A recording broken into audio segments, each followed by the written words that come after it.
is the prisoner as you know him. This is the prisoner as he appears in Do Not Forsake Me, O My Darling. No one will believe that within this body lives the mind and personality of another man. The man you know as the prisoner. Who else could have given you that message? Nobody. Couldn't you say? Nobody but you? We have met before, but you couldn't possibly remember me because the first time we met, I looked like this.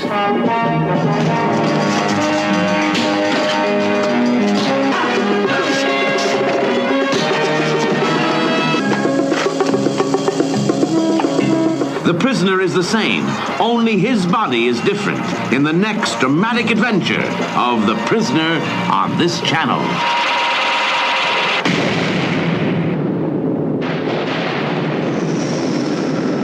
Where am I? In the village. What do you want? Information. Whose side are you on? That would be telling. We want information. Information.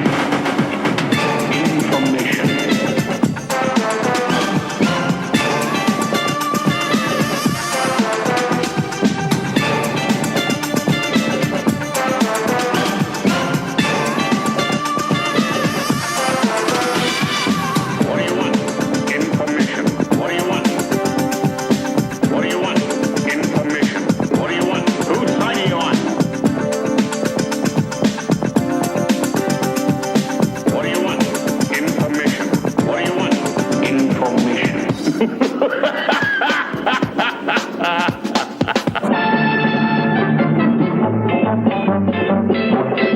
Welcome again to another episode of The Prisoner. I'm your host, Scott Appel. Tonight's episode is entitled, Do Not Forsake Me, O My Darling. It's rather a change of pace from the continual attempts by the village rulers to break the prisoner. In this episode, they need his skills as a secret agent to locate a man whose whereabouts only he knows. But obviously, they can't just let him loose on his own. Their unique compromise involves another one of their strange electronic experiments, one which also makes locating their quarry imperative for the prisoner. During his quest, we'll get some more fascinating glimpses into our hero's mind and former life. After the show, I'll be back with some more of your letters, as well as a special look at the background history of the making of the prisoner. Please join me after the episode. Do not forsake me. Welcome back, my friends, to an all-new episode of Once Upon a Village, a Prisoner podcast. I'm your number 2, controlling all you see and hear in this podcast, John S. Drew. And the man I am manipulating through this journey through the television series The Prisoner from the 1960s is our own number 6, Mr. Jim Beard. Hey, Jim. Well, I'm sorry, John. I'm still so sleepy after watching this episode. I'll try to wake up here. Ow. Okay. All right.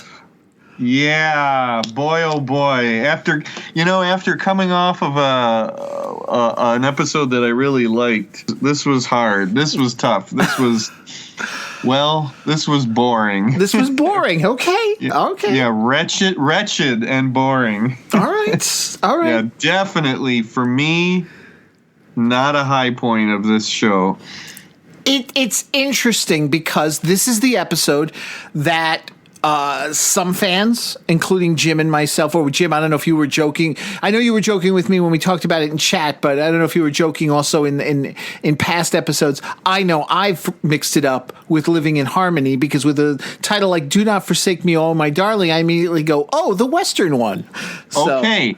I'm glad you said that because I read something that indicated that this was the title for the Western episode. That the writer wanted for but they for some reason put it onto this episode. Oh, interesting. And yeah, it has absolutely nothing to do with this episode. Right. It's like, what? And I got to tell you something. It's also infamous as the episode that Patrick McGoohan is barely in. Yes, as he went off to shoot Ice Station Zebra. Yeah, my disdain for it really has nothing to do with that. Even if he was in it, it's probably would have been a stinker to me. What's funny about it is that it was aired in England on December 22nd, 1967. As Americans, we can appreciate that now as almost like a burner episode because, we don't put so much stock in programming television around Christmas the way we used to. Yeah. And for that matter, I don't know if the British back then did the way they do now. Now it's it's Christmas. What are you going to do? Sit in front of the television. Literally, they plan all these specials and big events on Christmas Day, Boxing Day. Here's your Boxing Day television. I don't know if it was as big a deal back then. So it's interesting to see this offshoot underlying, it's not the norm. And there's so many things to set it off as not the norm. And you have to wonder if even some of the elements that were changed around in here were done just to tell you this isn't your normal episode of The Prisoner. Well, it has an odd history to it, and I had to go to my books on the show to read through the plot again because honestly, there were times where I had no idea what the hell was going on, and I literally almost fell asleep. Wow. A few times, and while doing that, what I came across was that the show, as far as we can tell, was really only supposed to be 13 episodes. Right. And supposedly everything had shut down after they made the 13 episodes. Production, everybody involved went on their way, and that was that. And the idea was that there was going to be another 13 episodes and basically a second season. At some point, it was decided to do 4 more episodes and tack them onto the 13 and say that was the season. And supposedly this is the first of those extra episodes. But as we know, McGowan was off doing Ice Station Zebra. And I got to tell you right here, right now, everybody would be better off just watching Ice Station Zebra and get some real McGowan than bothering with this thing. From what I understand, it was heavily rewritten. And McGowan was supposedly in on the rewrites, and I think it shows. It's pretty much a mess as far as I'm concerned, and it doesn't seem to have much DNA with what we already know was established in the previous episodes. Correct. Yeah. It's. I don't know if it's just to the point where they just didn't really care anymore, or again, it's a sign of the times where it didn't really matter whether or not it tied in well enough with things that were established. But to me, it's just a little too much of throwing away what was already there. Right. But let's. Maybe as we go through it, you can help me figure out the plot to this thing. Okay. Well, see, the plot I managed to get down. Some of the story beats don't make sense in advancing the plot, but the plot is pretty basic in my opinion. It is, and I'm exaggerating a little bit on that. It is. If you whittle away all the barnacles and stuff, it's like a kind of just a straightforward, silly science fiction kind of a thing. Sure. To me, as much as we've brought up the fact that there are science fiction elements within The Prisoner, this is a type that just doesn't seem to mesh well with what was already established. I think it's all about mind transference, right? Which, as weird as things that they've tried to do to Number 6's brain and his mind throughout it, this is yet another step into the realm of science fiction, and to me, it just doesn't work very well with the rest of the show. Right. Yeah. Well, let's get into it here. As I said, England, December 22nd, 1967. In the U.S., August 3rd, 1968. So you can see that, it's all over the place because last week's episode was towards the end of August in the U.S. and such. And as I said, from the beginning, we're seeing a different way of going about this. We've got a teaser as these men who are all unidentified at the beginning here. We'll learn the identity of one later on, but they're all sitting around looking at these slides, these pictures. Cipher, coding, optics, film labs, computers, experts in every field, and yet we're still left with 36 rather dreary and badly photographed color shots. Yet I'm convinced they contain the clue we want. Have you tried superimposing? Yes, we have, sir. But as you will appreciate, the permutations on 36 run into millions. Well, coming to them relatively fresh, one of us may get a sudden flash. That you say is Loch Ness? Yes, sir. We've pinpointed the position exactly. Not an inspired photographer, however brilliant a scientist. Extraordinary order of filming, isn't it? Loch Ness, the Yorkshire Moors, Dartmouth, the Eiffel Tower, Beachy Head. What's number 6? Hopelessly overexposed. I wonder if there's a reason. Well, there are 9 on the roll very overexposed and as many under. The rest are correctly exposed. I hate to mention this, Sir Charles, but it is possible that there is no clue to be found in these shots. How'd you work that out? Breaking a code or cipher is a finite problem. But as I've said, with these, we don't know that there is a problem. And if there is, on what level of reasoning it is set. We just haven't thought of it. And I don't accept that it is impossible to do so. Do we know where Salzman is? They've got one fuzzy picture of a scientist that they're looking for called Salzman. And, they're like, we've got to find Salzman as ba-boom, ba-boom. The thunder starts and the opening, we go to credits. And even now, apparently they said the music was different a little bit here in the opening credits. I didn't catch it. I didn't catch it either, and I read that thing too. So it must be fairly subtle, or I was just already so bored. Wow, that I wasn't paying attention. It's like, is it that they forgot like how the show is how each episode is set up? Well, because this teaser thing, to me, it wasn't intriguing enough to warrant breaking out of the format. Really? That's how I look at it.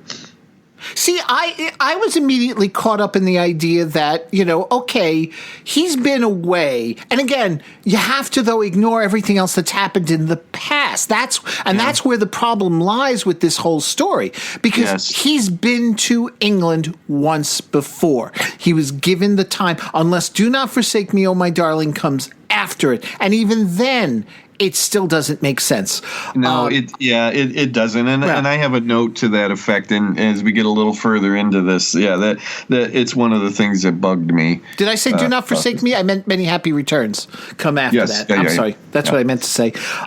Because here's the thing. I was intrigued by the idea that it's like, well, he's missing and he's been missing, but he still has his various cases and such. And we need to resolve this one. And it's like, oh, that's intriguing because life was still going on while he was out, while he was away, while they're trying to get that information. But there's also all this other stuff. And this had nothing. And that's the thing. This story had nothing to do with escape because technically he was out. This had nothing to do with, information in terms of why did you resign. Now it's information about one of your previous assignments. Yeah, it's just basically that the village, managers, whoever, want this scientist because they need the information about the mind transference device. Which, interestingly enough, the village already has it, but they don't have the way to reverse it. Yeah. And you know what? Number 2 lays it out fairly clearly to the colonel who they bring in. Right. That why they want it. Imagine if we could do an exchange of prisoners with the enemy, except when we send theirs back, they have the mind of one of our operatives. Yes. This is an odd point as far as we've already gotten the idea that the village is made up of several countries. It's a place where maybe all countries are able to put their, undesirables. So I don't know that. I mean, yeah, sure. I get it. It's the spy game, and there are no true allies or friends or things like that. I don't know. It was just, I got the immediate sensation of they're just tossing away anything that was already established for the sake of this story, basically. You had mentioned to me before we started recording that you had heard that this might have been a Danger Man script. Right, and I can't tell you where I heard that. I didn't come across that myself, and right now there's somebody out there listening to this podcast who is just screaming and beating their head against the wall and saying, "Oh, you stupid idiots, you didn't do your research well enough. It either is or isn't." Yeah. Well, that's why I say I can't document it for you. I just know this is something I read or heard somewhere, and it's been some time. I mean, but it does kind of make sense. It does. I would believe it because it does. Yeah, it does seem like they just took something, from that was laying around and kind of patched on, the village part of it. Mm-hmm. But keep going. But keep going. Well, the colonel comes in. Well, the colonel comes in. But before we even get to that, we don't get our usual exchange with number 2, our "Where am I in the village" thing. Instead, we just get music as the helicopter with the colonel coming in for the landing, and the credits coming up on the screen and such. I liked, because for a moment there you think this is going to be the same old, that maybe, okay, the opening is just a little different here because there's number 2 watching the prisoner as he paces about and he's urging him to relax and all that. But like you said, the colonel comes in, he wants to get right to business. He's a very, this is who I am. Let's do nonsense. This here. He's even looking at the prisoner, and he's got a low opinion of him, which I thought was interesting, just based on watching him on the screen and the way he wastes time. Yeah, what does he say? Like number 2 says, "What's your opinion of this one?" And he says something like he looks like he's insane. Yes, or something like that. And you kind of get a little defensive at that moment, like, hey, you don't talk about number 2 or number 6 like that. Hey, was that new footage of McGowan pacing, or do you think that was from something that already existed? I believe that's from something that already existed. I think so too. Yeah. To me, it looks like the only thing that McGowan filmed was coming up when they come to get him, and then at the very end, he has a couple lines of dialogue. He's got, the very beginning, obviously, when they come to get him, and then the very end. But he also did the dialogue in the colonel's head. Yes. Yeah, I apologize. Yes, I was thinking more of that, we can actually see him. Right, exactly. I got to tell you that, and again, the guys that come to get him at his home, that's just out of left field. There's been nothing like that group of guys. I was going to ask that. We've never seen those kind of uniformed security, have we? No. They're uniformed with helmets and clubs. Yes. And again, you say, where have these guys been, all along? That's never been anything like that before in this show. Mm-hmm. The only way I can justify it, and justify many, maybe other occurrences of things like this, is that every number 2 brings with them, some of their own way of doing things. Right. And we can assume that this guy brought along his, billy club thugs, right. and set them up as some sort of, they're like riot police in a way. But I think it's like it was so unsubtle in terms of what we've seen in the village before. I mean, it's just blatant, like, we're here to, as like stormtroopers, the Gestapo or something, to go and get people. And we have, brandishing clubs, and we have helmets. What was it, like 4 guys? They must, Yeah, it was 4 guys. Yeah, it's like we need 4 guys with clubs and helmets to take this one guy in. Well, you've just seen him before against 2. They know his abilities and such. I guess they do. Yeah, I guess they do. Hey, what'd you think of this number 2? He was there. I mean, the fact is that he was just there. I mean, the fact is that just like the prisoner, we only really see him at the very beginning and the very end. Yeah, not much of a standout at all. Right, yeah. Exactly.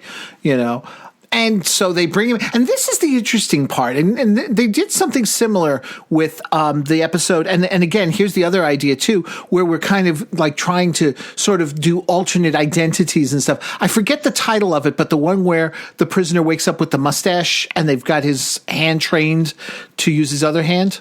Oh, is it Schizoid Man? Schizoid Man. There you go. I mean, it's a similar idea. Which we enjoyed. No, we enjoyed that. But what I'm saying is that the process here is the same. It's like, okay, bang, we bring him in. We don't even see the process. Instead, he wakes up and he's back in England, and he looks in the mirror and he sees now his face is the Colonel. Then we cut to the flashback sequence where they're doing the treatment and stuff. And with it, we get also a whole bunch of cut scenes really quick of our prisoner doing things and stuff. It's just weird that they also went that route as well, instead of actually just showing the process, having him pass out, and then bang, wake up and do it. Yeah. At that point, I thought, oh, maybe this is one of those clip episodes. Yes. Yep. The infamous episode every TV show has, where they just take a bunch of clips from previous episodes and cobble it together in sort of a look back kind of a thing. It's like, oh, it's a clip episode, where we're like they're padding it with all this previous footage. Now, what did you think of Nigel Stock, the Colonel, once he was the prisoner? I went into this. I've seen this episode before, probably more than once, but it's been a while. And I went into this episode saying, okay, what I'm going to do is I have to focus on something. I'm going to watch this guy, and I'm going to see if he's doing anything at all like McGowan. Okay. He's got to make me believe that that's number 6, his mind in the Colonel's body. Right. And while I just read in one of my prisoner books that he did such a wonderful job of doing it, I didn't really see it at all. It wasn't like he was terrible or anything. I think it's interesting that he, physically, he's just so different from McGowan. And I'm sure that was on purpose. I think that's maybe on purpose. I read somewhere that he actually was a stand-in at one point for McGowan, so that he knew Patrick and worked on, being like him. But I don't think he didn't give the delivery that I would have wanted. The book that I read said no, he did do the unique way of McGowan speaking, and I didn't see it like that. He's not bad. It's just not a whole lot to speak of, I don't know. I'd almost had rather seen a more dynamic actor doing something, even if it wasn't exactly like McGowan, but we just get this kind of, doughy guy who's not really doing much of anything different once he goes from the Colonel to number 6. And I mean, it's competent enough, but it helped contribute to my being bored, I guess. Oh, okay. All right. I agree with you on the uniqueness, and I agree with you to a certain extent, because there are moments when Patrick McGowan can say something that he's supposed to be very short with, that he's being short. It's like, I brook no further argument. He's not good at that. But the general stuff, like even when he meets with Sir Charles later on, and he's trying to convince him, I could see all that playing out there with McGowan. But you know what? All right, I'm going to take a step back and I'm going to say some of this should have fallen upon the writing. Yes. There's not all of the quipping and sarcasm that needed to be there. And obviously, McGowan, it's in the dialogue, and I don't know how much McGowan contributed to his own dialogue. I'm sure he did, being a writer as well as an actor and a director. But maybe there needed to be more of the sarcasm for me to really get the feeling that was number 6's mind in this guy's body. Right. Well, I got to also add, he is our first of 3 Doctor Who actors in this as well. For those keeping track, he was Professor Hayter, Hayter, in the god-awful Peter Davison Time Flight story. Magic, as in Lantern. A Solalumia performance. Sophisticated and terrifying, I do not dispute. Many, many moons ago. Okay, so he's well known for being in god-awful episodes of British TV shows. There you go. Poor guy, I feel bad for him now. Maybe he was in something good somewhere at some point. Yep. Now, here we come to one of the biggest points in this story that I have particular issue with, because now he's in the home, he's back in his house in England and such, and who shows up at the door but his fiancée, Janet. His car. Is he back? Is he with you? Yes. Darling? Darling?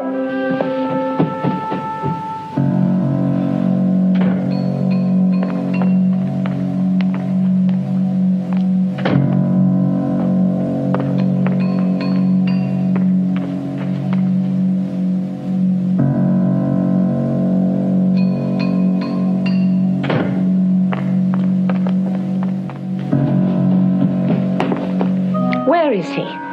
Janet, however fantastic what I'm going to tell you may sound, you must believe me. Who are you? How do you know my name? What are you doing here anyway? How did you get hold of his car?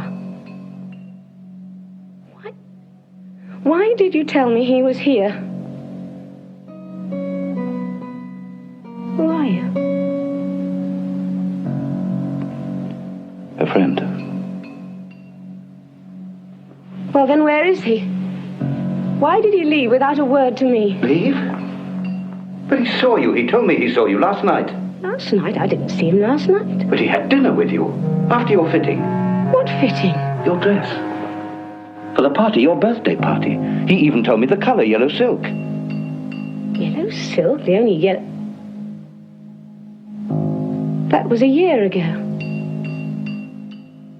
Yes, I took him to the final fitting. I haven't seen him since. A year?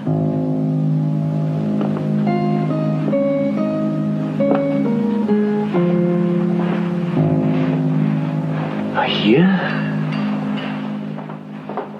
What's happened? You couldn't have seen him. Even if you had, he couldn't have made that mistake. No, but I could have.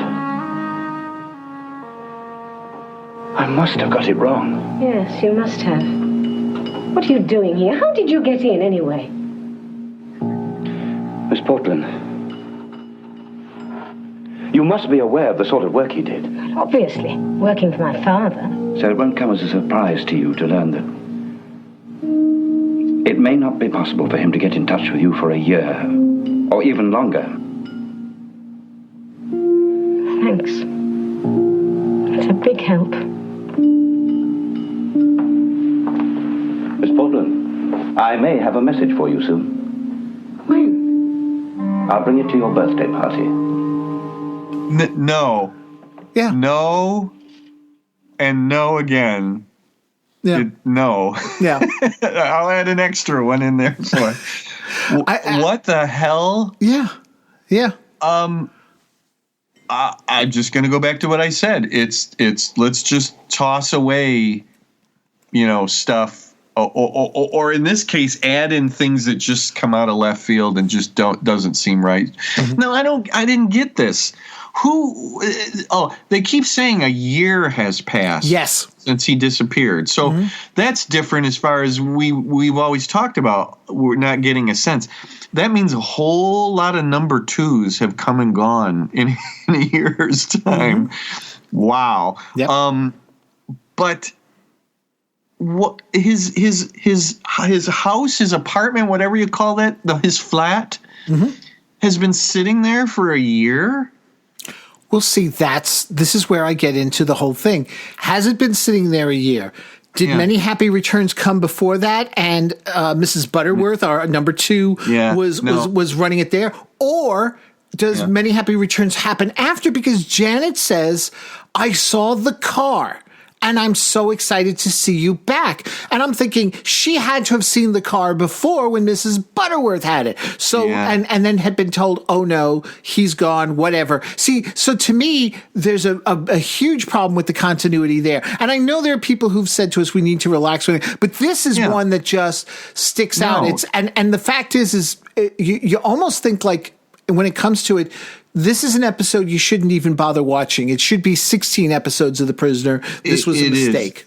It's BS. Yeah. It really is. And no, I won't sit there and with respect to you, no, I won't sit there and say that Many Happy Returns happened after that. Many Happy Returns happened, period. And this one did not. We went over this before. I don't really like it when he gets out of the village, and of course he has to go back. There's something about that. It's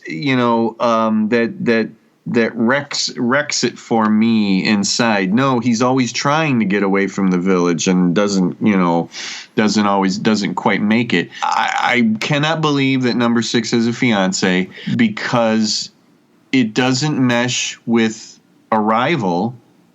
He's just, he was taken off to go to Tahiti or whatever that, was. Well, maybe he was on his way to meet Janet. You know what? It's not stated anywhere. No. I get that. No. He never ever says, like, I'm not engaged. He's never said those words and everything. It's the sense of it that I get from everything that has been said. Well, I don't believe it. It doesn't make sense. And that apartment would or his flat would sit there for a year, and she would have been, I think, more frantic. But she has a talk with her father later on. Let's keep going here. Right, her father being please, let's keep going. So I can get through this. Well, her father traumatized. Her father being Sir Charles, so we have that connection there. But here's the thing: I'm going to throw this at you, and this would explain the prisoner's attitude towards women in the village. Not because he's a misogynist, but because he is angry and really put off by the idea that the one thing, because again, he trusts no one. So every time they throw a woman at him, he's always clipped. He's always angry. He's always short with them. He always cuts them off at the knees because how dare you? I have a life outside this village, and I will get back to it, and screw you all. And, sorry, ladies, you're getting caught in my wrath. And to me, that is the only reason this episode makes any sense, and because of why his behavior is the way it is with women in the village. It's the only reason this episode could possibly place in the 17 is because we learn of Janet, and that's it. Because everything else, forget it. I will give you one tiny little bit of that, because it had occurred to me too. Yes, that did occur to me, but then I pretty much dismissed it. I don't think the show can do this to us this many episodes in, and just pull her out of a hat. I realize that the whole thing about number 6 is that he keeps everything to himself, but I just don't buy it, and it's hard for me to put into words. No, it's fair enough. It seems completely wrong, and he tries to open up the the box of this problem that he's in to her, but he doesn't get very far with it. She wants to know who he is, and he could have laid out all of the, he tries. He tries with the this, that, and the other thing about the fitting and for the party or whatever, and I think she says that was a year ago, and whatever. Yeah. So he gets in the car. He makes the return back to the offices of whatever agency he's working. Wait, there the car for. is just sitting there, right? Yep, waiting for him. Okay. Waiting for him a year later. I know. No, she says I saw the car, so it hadn't been sitting there. Okay, true. Who put the car there? Right. The village? Mm-hmm. The village put the car back there. Right. So that when Six wakes up in the Colonel's body, he'll have his car. Well, see, here's the other thing, too. My takeaway from this is that there are actually two entities looking for Saltzman. They're the folks in the village and Sir Charles and his organization. Yes. Yeah. Okay. So I got that part right here as far as that's concerned. Yeah. Because we find out that there's a guy tailing Six. Two.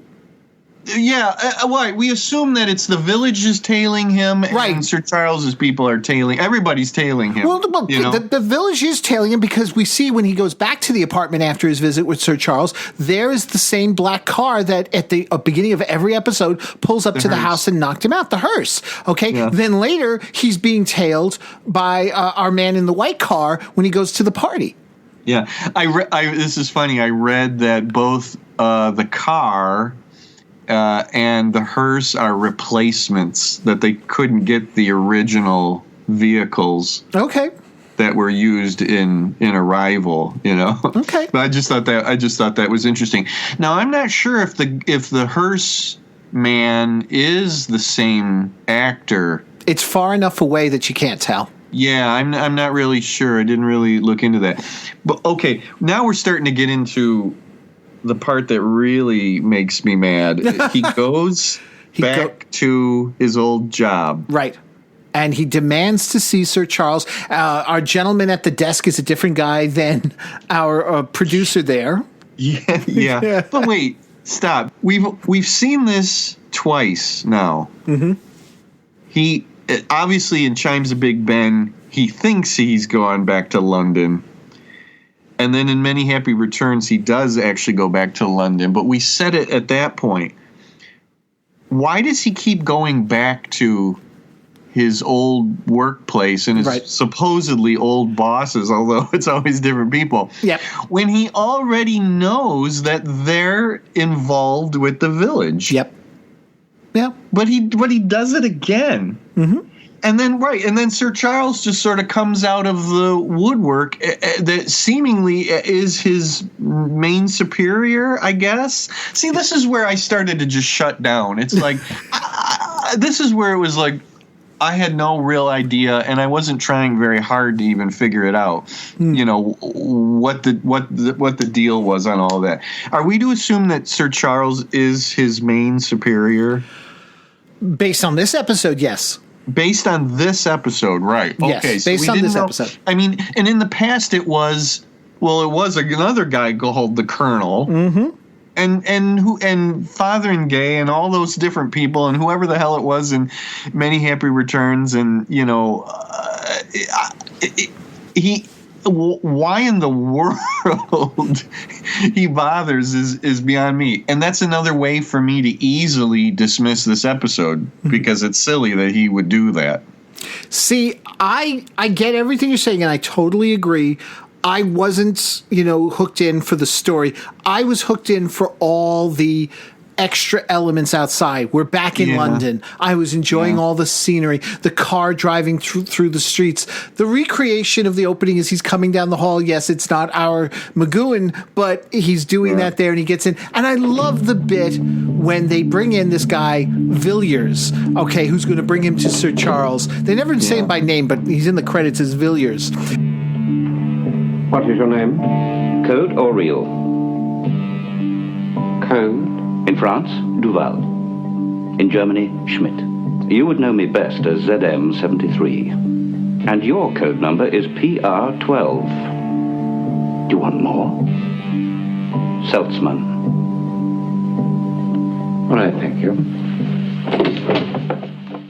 I did like that. I like that whole thing because okay, it let them dance around the idea that we don't know what his name. Real or code? Yeah, real or code. Yeah. And he says, and they say code, and I did. I enjoyed that. And I got to say also that this is our second Doctor Who sighting here, Villiers.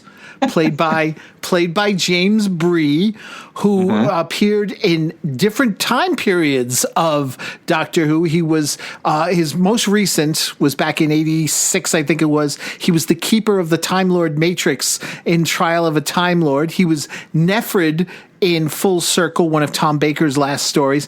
And my favorite, and this is what got me all excited because he doesn't act at all like he does in this episode. The security chief in Patrick Troughton's final story, The War Games. I had all discussion that took place between you and the Doctor recorded. What a stupid fool you are. Guards! Where he's a part of an alien race that is snatching humans from different time periods and having them fight against each other to see what human aggression is all about before his race swoops in and conquers Earth and such. And I love it because he's got this perfect line because he's in the episode he does a nasal tonality to his voice. So at one point he's sneering at one of his superiors who's been caught out doing something really stupid, and he looks at him and goes, "What a stupid fool you are." And I just, and looking at him here, he's just so subdued as he speaks to the prisoner there, the colonel. And I just like, wow, this guy's got range. Oh, okay, folks, that's it for another episode of Once Upon a Time Lord, a Doctor Who podcast. Thank you all for listening in. And well, hey, someday that's something. I get you to start watching him and get your impressions as we're going. Oh my through God, I did like 50 plus years. And if I had, if I had started a while back, maybe, but maybe just for fun, just to do pick a doctor and just do their stuff, That's a possibility. Yeah. One of the doctors that nobody really talks about. Well, there you go. And then we could do a short one. That'd be Colin Baker. That's easy. No, even shorter. Paul McGann. Paul McGann. We just do the movie. There you go. Right. Which I enjoyed. We watched that when it was new, and we really enjoyed that. And okay, but anyways, back to the. This is how boring this prisoner episode is. That we have to have a Doctor Who discussion. It's so boring that I got Jim excited about Doctor Who for a moment there. Really, I don't even know Doctor Who, and I'm getting really interested in Doctor Who. But I mentioned, like I said, the peripherals, the outside stuff. I love as they're going to Sir Charles, they get in the little elevator there, which is more like a lift, like you'd see on Star Trek. Yeah, I love that elevator, and you know what? That's probably my favorite part of this entire episode. Although the ride went elevator, but ride. You know what? It went on and on and on, and I thought they're really padding this episode. Yes, they did. Now, I think that was because I looked it up on IMDb. They only mentioned two actual buildings as locations: the House of Parliament, which I seriously doubt that is, and MGM Studios, which I'm guessing that's where that is, the home offices, so to speak. Yeah. Okay. So he meets with Sir Charles, and he tries to reach him on a personal level by going on about details about his and Janet's relationship and such. Yeah. And the thing is, Sir Charles says, this is all stuff that could be obtained through truth serum. So exactly. I can't believe you. Yeah. But he's willing to let him go with the understanding you do realize I'm going to have you followed and stuff. And he's like, yeah, I got it. Yeah. Yeah. He knows the business, right? Yeah. Yep. He returns home, and like I said, we've got the hearse there following him and just stopping way off in the distance and watching him go back into the house. And this is the point where we get McGowan now back in the story with his intonation and inflection as he's thinking to himself. Before I know it, I'll be inside for forgery.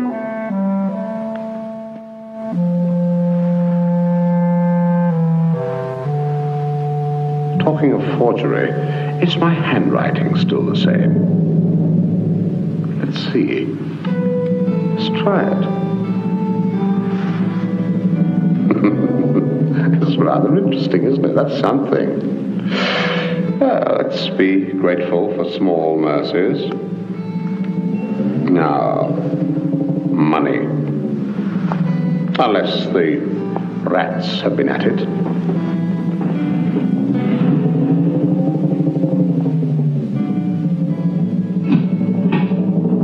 Good.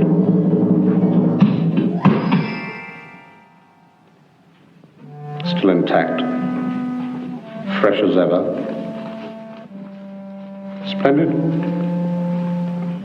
That should be adequate. Moving about the house, about certain things, his handwriting and such, and then the need for money, and we learn about his safe behind his television. Yeah. I'm assuming the village had the hearse following him in case Six decides that he can live the rest of his life with this guy's body and run off. Right. It's possible. And really escape from the village. Yeah. Okay, so here's the question. Why not do that? By going ahead and trying to find Seltzman and do all of that, does that mean that what does that mean? That number 6 is so fond of his own looks that he needs to have his own body back? Because think about this for a moment. If he had just decided to stay in the Colonel's body, he could really have escaped, which is what he really wanted. Mm-hmm. Retire and escape and not be bothered anymore. Mm-hmm. I mean, obviously the village would be looking for him with that face on it, but it was just something I'm thinking of. It's like, why is he going along with all of this? The slim explanation being possibly also he knows Saltzman's in some kind of danger. I guess. Yeah. Because he certainly speaks to him like they were not just associates, they were friends. Yeah, I guess. I think it's more that number 6 just can't stand being out of his own body. Seriously, But I mean, we do find out that the Colonel's body is good enough for fighting. Yes, that's true. Yeah, even though he's kind of doughy compared to number 6, Compared to number 6, well, it's still a matter of the mind and muscle reflexes. So he's still gonna remember that and fight, as best he can. Maybe the punches don't have as much of an impact because of the strength, but still, Yeah. Yeah, forgive me again. I've lost this plot. Where's the scene where Janet goes to see her father? This might be it. I actually didn't. I didn't actually. You don't even know. I didn't know because I didn't think that relevant to the narration. So I you're right. I kind of left it out. It has a mild interest in the form of I think she says something to him along the lines of, you sent him on I think she said, yes, you lied to me or you sent him on a mission. Yes. So I guess we're assuming that she didn't know all along for the year, that maybe she thought he just disappeared. Right, that he didn't defect as has been put out there by others when he returns. Yeah. Honestly, again, it was all so superfluous of stuff that I saw it again as padding. Mm-hmm. Padding this very thin, basic plot. Mm-hmm. Yeah.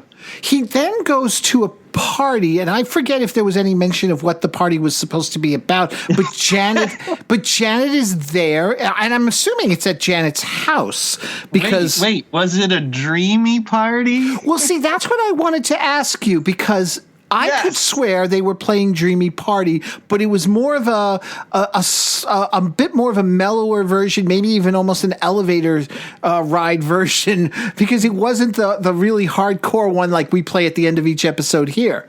It's so interesting, and I applaud you for this. You do tend to lean towards noticing music cues than more so than me.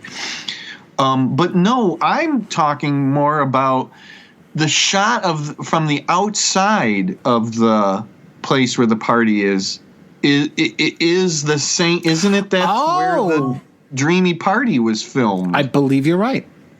In fact, I'm going to go so far as to say, and because I can't remember if the actor who played the Colonel was in that shot, I was thinking it was actually stock footage, or it was footage from that shoot for that episode with the dreamy party. Right. I think, which is A, B, and C, if I'm not mistaken. Yeah. From the outside, because there's that fountain there. Mm-hmm. Yep. And then it made me wonder if the inside was the same place too. But I'm almost certain that that's the outside shot with the way that is with the fountain and all and everything. That seems like that one lady's home or whatever. But I made a note to myself. I wrote "dreamy party scene?" Question mark. Right. Okay.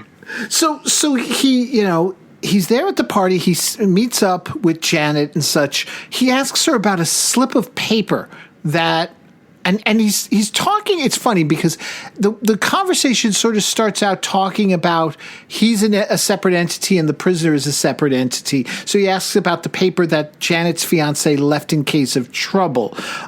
He says, that that if she wants to see our prisoner again, he needs that slip of paper. The thing is, and this is where, like you say, there are like padding issues. She gets distracted by our agent who's following him, who asks for a dance. Yeah, I think this is pretty much where I really started to shut down, and I started getting sleepy.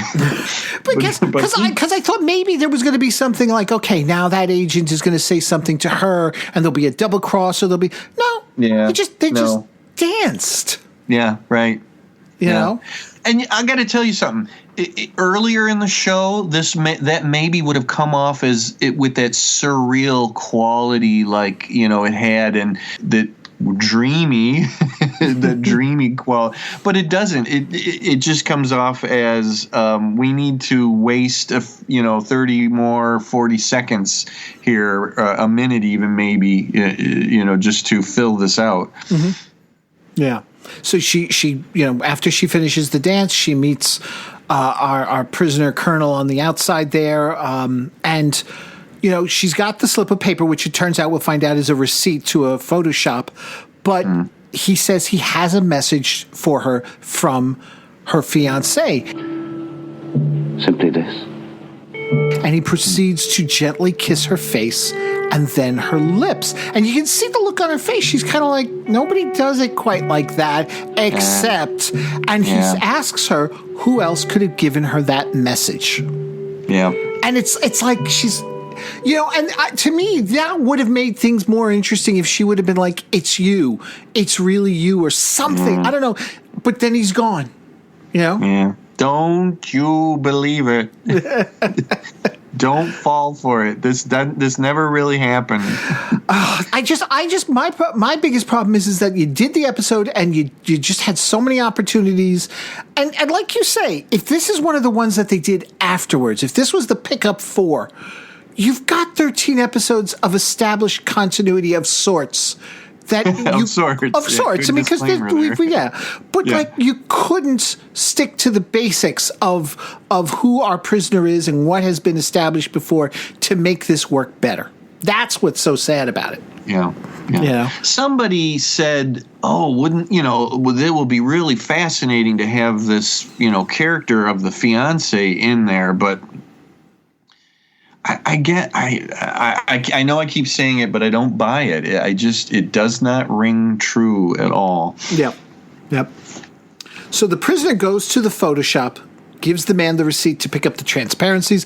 The man in the Photoshop is apologetic because apparently somebody had actually taken the photos before but brought them back, which explains how our men, Sir Charles and the others, at the very opening had those slides, because those are the exact same slides that our prisoner is picking up here. The thing is, they're just looking at them as individual slides. What we find out is when he gets home, he's got this whole elaborate thing. He spells out Saltzman. And what I love is dude, this is your code. And you're sitting there going, Saltzman, what was it? T, 1, 2, 3, 4, 5, A, B, C, D, E, counting all the way to 20. And I'm thinking, it's the simplest code. If you don't even know, like, all right, because I've used that as a kid, but I know like E is 5, T is 20, J is 10. Like I know these, Z would obviously be 26, and then you sort of fill in the gaps. It's been a whole year. Yeah.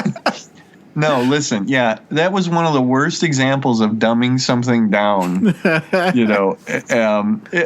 I liken it to last episode with our beloved blonde, whose number escapes me right at the moment. 86. When she's explaining the process that they're going to use on number 6. Remember when they're like it's being broadcast or whatever, and she's acting like everybody's a complete idiot in the way she's talking to them. Yeah, this was just so dumbed down to show us the audience. Yeah. How he did the go. Absolutely. At least it was fairly interesting in that the way he puts the slides one over the other, right? And then it's still, you know what? It's also very convoluted. Like, okay, I'm sure that probably seemed really kind of cool back then, but I don't know. It's just like, why would he go to such a convoluted thing to hide that? But anyway. Well, my thing was that when Sir Charles's people would return the slides. Well, why would they bother? I don't know. But what I don't get is that they're looking at the slides, Sir Charles and them at the beginning, and all they have is that one fuzzy picture of Saltzman, they say, and that, of course, leads to our dramatic opening. But then when he later gets them, of course, he knows to put them one on top of the other based on certain letters that he codes the numbers for, and they correspond to the number of the pictures. But when you put them all together, the words Kandersfield, Austria appear. My question is this. Mm-hmm. Where did those letterings come? I mean, because it's like bits and pieces. Is it based on certain images that when you line them up, was it actually sketched into the slide? And if so, why didn't Sir Charles and them at least say, hey, what's that weird, etchings in the that I thought was weird. The whole concept was interesting. You're going to hurt your brain trying to figure that out. Okay. Remember, this episode never happened. Yep. Yeah. So now he knows where Saltzman is. He gets in the car, drives. He's coming out of the house and getting into his Lotus. Follow him.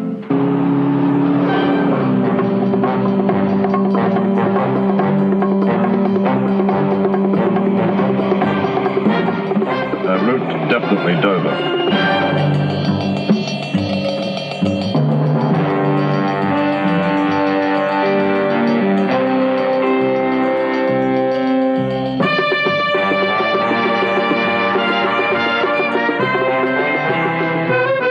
And we get a beautiful Euro trip as we're heading through France first and then into Austria. Beautiful scenery. It's gorgeous to look at and such. Beautiful. Yeah. He stops at a cafe and asks the waiter about where he could find the Saltzman and stuff, and he's told that he's working at a barber shop. And I gotta say, here we go, one last Doctor Who. Our cafe waiter, Gerton Kluber, was in the 1968 Patrick Troughton The Makra Terror. Okay, tell me more about that story. It's got to be more interesting than this. It's got giant alien crabs. Wow. I love it. Let's do that one next. Okay. Instead of Living in Harmony. See, I'm going to be honest with you. I'm very fond of Living in Harmony because I'm a big Western guy. So I appreciate anybody, even like a bad effort to do a Western in a non-Western setting. Yeah. I appreciate the effort. I just do. It's obvious that all bets are off. Beginning with this one, and then we get the Western episode, and we have the two-parter that doesn't make any sense. Well, we're going to make sense of it. You watch. It's like we got to get the band back together, but we're just going to do whatever the hell we feel like doing and not worry about anything else at all. Because we're kind of, it's like we're basically we're kind of forced to do these, tack on these episodes, you know? Right. Yeah. Okay, so he goes to the barbershop. He meets with Saltzman, and at first Saltzman is denying who he is. Yeah. But then, as he comes around, and starts to listen to our prisoner colonel there, he's like, I can't help you. But in the end, he comes down to saying that sentimentality will give him give the colonel a chance. So the colonel writes something up, shows him his handwriting, which then Saltzman compares to a letter that he wrote him, and sees that he really is the same prisoner. Right. The same person. Now, did you catch something too about the letter? Where does Saltzman, or where did he used to live?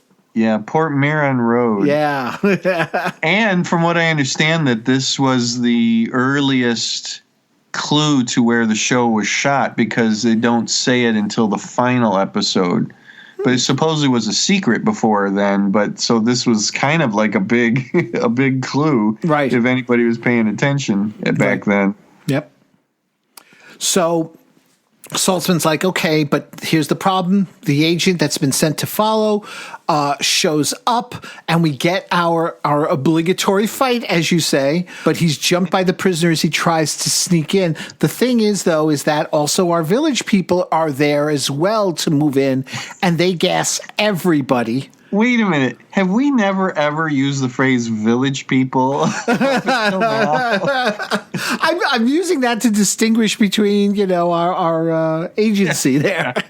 Yeah. Operatives, agents. Right. But not the village people. The village people. I'm having horrible 70s flashbacks right now. Thank you very much. But the prisoner colonel and Saltzman are brought back to the village. And it's interesting because there is that momentary, as they're walking in, and the prisoner looks up and sees himself on the screen because he's been kept in stasis this whole time. Yeah, right. And which he's is disturbed by it. So they don't let the colonel remain conscious when he's in Six's body. No. Well, that's kind of dirty, isn't it? It's very dirty. It's extremely dirty. And you know what? dirty. Did they bother to blindfold Six when they brought him back to the village? No, because Six already knows where the village is. Yeah. So our man Saltzman agrees to do the process because they need it as well, just as we discussed at the beginning there. Everybody knows how to do it, how to switch it, but they don't know how to put him back. Right. But he has to do it alone. He's like, I want to be alone in the room, and he needs 12 hours to prepare. But the thing is, we know this. No one is ever alone in the village. They've got control. That's exactly right. Watching the whole procedure, recording everything he does. Now, okay, I'm totally with you. I don't think this is by any means even a close to moderate episode. It should not be in the pack. But the only time because you've been you get upset throughout this whole episode. This is where I got upset. This is where I was like, you let us through all this, and now this with no real explanation, why does Saltzman have to be in the middle of the two of them, acting as some sort of bridge? Nothing is explained. Nobody questions it. And this is where our number two is told, because I keep thinking there would be a slew of our old number twos who would have been like, wait a minute, what are you doing there? Why are you getting in the middle of it? Oh, why? You are right. That should have been questioned, but we do find out why. But sure. Why didn't they question? Does your brain need to facilitate the transference back, or but go on. So, throw the switch, the whole, it's like, and when it's all said and done, the colonel gets up. Thank you, Colonel. Your help has been invaluable. I trust I've been of service? Yes. You'll be suitably rewarded. Your helicopter is waiting for you. They go over to Saltzman, and he opens his eyes, and clearly he's dying from the looks of it.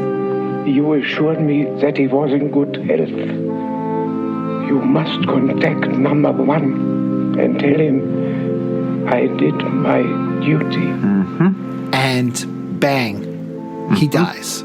He dies, so they realize and the funny part of it all is nobody snaps to it and says, stop that helicopter from taking off. Right. Nobody says it. Instead, our prisoner gets up. The good doctor's mind now inhabits a body perhaps not to his liking. The Colonel's. Dr. Salzman had progressed more than any of us had anticipated. He can and did change 3 minds at the same time. He is now free to continue his experiments in peace.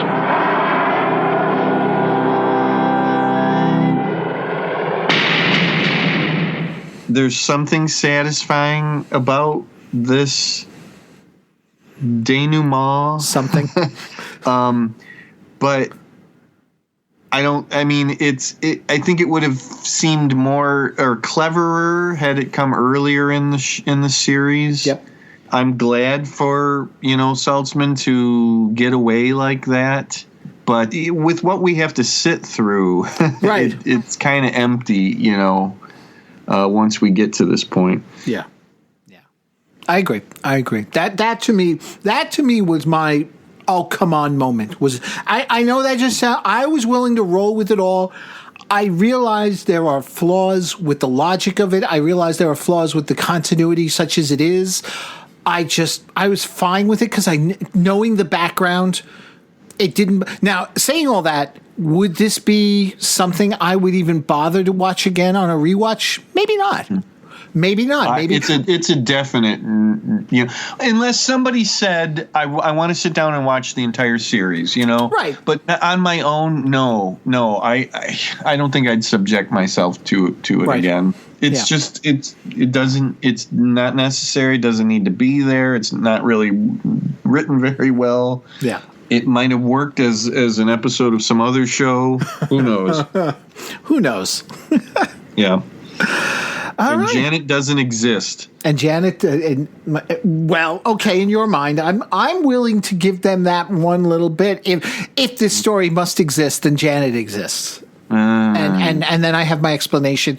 And number 2's not that bad. Not number 2. The prisoner's not that bad a guy who he's not a misogynist. He's just, very, very loyal to his fiancée, who he loves dearly. And you can see, and then here's the beauty of it all. McGowan didn't do that scene with the kiss. You're right. Because he probably wouldn't have. I wonder if McGowan had issues with, I wouldn't do that. He goes, but you're not doing it. And he's like, no, I mean, the prisoner wouldn't do that. Yeah, right. Well, yeah. And it's interesting that supposedly McGowan was in on the rewrites of this thing, Right. I think he probably thought, I don't have to film this episode, really, so, just do whatever that... Because I think, in many ways, when they say that everybody had moved on, that they moved on mentally as well as physically. I have... supposedly it was pretty much a done deal, or at least for that season. Right. If you think about it, look at also the way this was all set up, all right? Number 2, inside his room. That's the only village set that we're using because the footage of him pacing in his apartment is stock footage. All right, they shot some scenes. They went back to Port Marion, shot some scenes of him exiting the house. That was one thing. The rest is all stock footage, I would imagine. The helicopter coming in, because they've used the helicopter before. They've probably done different sort of landings and stuff and said, let's just use some old footage. Bang. Yeah. So that's done. So all you have then after that is England. And it's like, okay, we're here and we'll use the MGM studios, because we've used it before. There's some stuff in the House of Parliament they've always been willing to let us shoot. And then everything else, again, we're on the road. And that all could be stock footage too, for all we know. It probably is. Yeah. When the bully boys go to get him 6 out of his home, that's all just a set, even the outside, because they have the outside of the door and his little patio as a set rather than being. Oh, that's right. Yeah. Yeah, being in Port Marion. So no, there's no Port Marion at all. Right. I can't picture. Obviously, it's there. They're not there and living in harmony. So I can't. They may not have gone back at all. I think that was all pretty much done for those first 13 episodes, and that was that. Right. Very interesting. But what's interesting is though is that they were still for lack of a better term, tell a story despite that. Mm-hmm. Yeah. Or convey a story. Let's put it that way. I don't know about telling it, but they were able to convey it. Put across, yeah. Right. Any final thoughts? No. Okay. You're glad it's done? No, I'm done. Okay. Put a fork in it. All right. We put a fork in it. It's overdone. It's overdone. Yeah. Well, okay, then if that is the case, let's draw this one to a close. Then we'll make this a short one so we're not hurting everybody else here, and ask you to tune in next time when we're going to be heading out west. Jim's not too excited by this one either. Me? No, I'm. You know what? Again, I haven't seen it in quite a while. Looking forward to see what it's like. Okay. Tentative. Watch. Wouldn't it be funny if you're like, no, I get it, I loved it, and I was like, hey, I love it when they make an effort, and they didn't even make an effort here or something, and I'll be like, because I do. I'm going to set out to love this Living in Harmony. You know, there was a Sliders episode where they slid into a Western world. Loved it. There's a Doctor Who episode where the Doctor winds up in a Tombstone and is mistaken for Doc Holliday, and it's the whole OK Corral fight, and it's and it's Star Trek episode, and there's a Star Trek. You know what? I love that Star Trek episode. It's so bad, but I love it. But that's what I'm saying. I love those efforts, and to me, to have the allegory of or the allegory is not the right word I'm looking for. The illusion, of the Western set. And again, this is the episode that was banned in the U.S. in its original broadcast. Because of now, I'm really looking forward to it because of its nods to anti-Vietnam War sentiment. Yeah. So, but I one thing I didn't even think of is that it also has like allusions to High Noon. Okay. So I'm looking forward to this one here.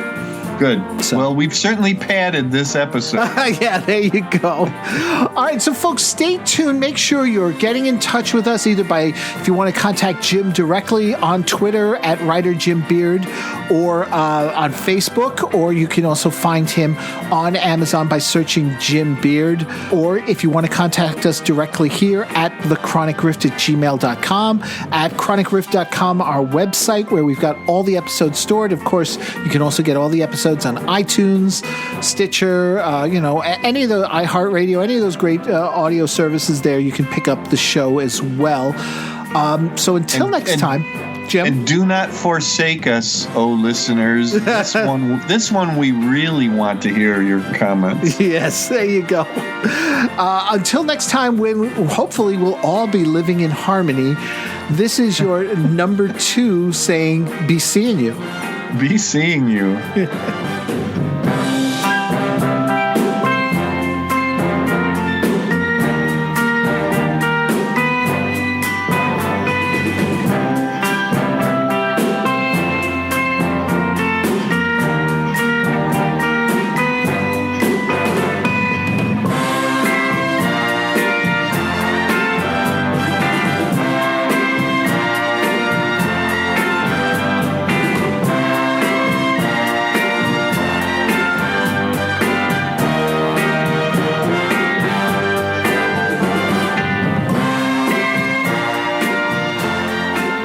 It seems that the village is thwarted, but it's at best a Pyrrhic victory for our hero.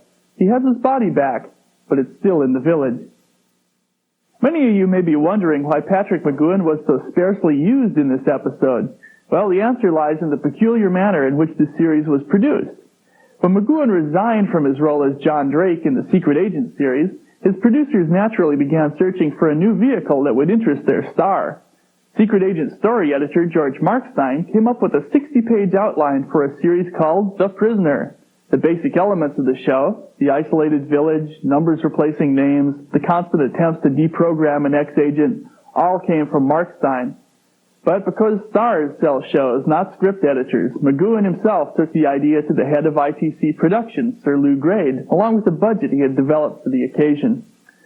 Once the series went into production, publicity releases began printing stories that McGoohan was its sole creator. This is not to downplay McGoohan's role, however, because he did add many elements to the original concept. The Welsh village resort that serves as the village was his choice, for instance, as well as many details of costume and symbology. Plus, he did write and direct some of the episodes using various pseudonyms, and he was certainly the driving force behind its design and unique character. Paul McGowan, in his role as executive producer, originally conceived The Prisoner as a 7-episode miniseries. ITC officials convinced him that selling anything less than a package of 13 episodes would be very difficult. Actual shooting began in Wales in September 1966. Episodes were shot in groups of 4 due to the expense of location filming. The first 6 weeks' work resulted in most of the footage necessary for Arrival, Free for All, Dance of the Dead, and Checkmate, which certainly weren't broadcast in that order. Most of the interior sets, such as Number 6's house, Number 2's chambers, and the control room, were filmed at Borehamwood Studios in England. The last episode shot was Once Upon a Time, planned as the last episode of the first season. At this point, due to creative differences between Markstein and McGowan, Markstein left the series. He claimed that McGowan was turning his spy thriller more and more into the allegorical puzzle we know today. ITC and Everyman Films, McGowan's company, renegotiated their contract and decided to aim for a 17-episode season for sale to American television. During an 8-month break in filming, McGowan left for the U.S. to star in the film Ice Station Zebra. He left his partner, director David Tomlin, to set up production of the remaining 4 episodes. There was neither the time nor the money to return to the Welsh location, so Tomlin was left with the task of arranging an episode which needed neither the village nor McGowan. The result, Do Not Forsake Me, written by Vincent Tilsley, was a rather ingenious solution to an impossible problem. Until then, I'm Scott Appel, feeling my old self again, and I'll be seeing you